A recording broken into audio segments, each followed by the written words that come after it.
చూడండి cocktail birds ఎంత హ్యాపీగా ఆడుకుంటున్నాయో. వాటికి వాటర్ స్ప్రే అంటే చాలా ఇష్టం. అందుకని బేసిక్గా నేను ఎండ కొంచెం ఎక్కువగా ఉన్న రోజుల్లో ఈవినింగ్ 4-4:30 ఆ టైంలో వాటికి వాటర్ స్ప్రే చేస్తూ ఉంటాను. అప్పుడప్పుడు అండి, రోజు కాదు, but once in a week twice in a week అలా అలా చేస్తూ ఉంటాను.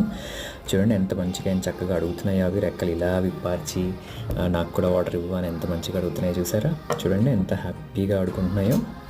చాలా ప్లేఫుల్ ఉంటాయండి కాక్టైల్స్, అండ్ చాలా ఫ్రెండ్లీ కూడా ఉంటాయి. బట్ కాకపోతే మనం వాటిని ఎలా టేమ్ చేసుకుంటున్నాము అన్నది చాలా ఇంపార్టెంట్. వాటిని ఎలా అంటే అలా పట్టేసుకొని వింగ్స్ కట్ చేసేసి అలా మనం చేయకూడదు. ఇలా వాటిని అవి ఎలా ఏం చేస్తే హ్యాపీ ఫీల్ అవుతాయో తెలుసుకొని అలాంటివి మనం చేస్తూ ఉంటే అవి మనతో ఫ్రెండ్లీగా మనల్ని వాటి ఫ్రెండ్స్ లాగా యాక్సెప్ట్ చేస్తాయి అన్నమాట. సో మంచి ఫుడ్ ఇవ్వడము, మంచిగా టైంకి రోజుకి 2 times వాటర్ చేంజ్ చేయడము, ఇవన్నీ చేస్తూ ఉంటే మన మీద వాటికి నమ్మకం వచ్చి మనతో బాగా ఆడుకుంటాయి.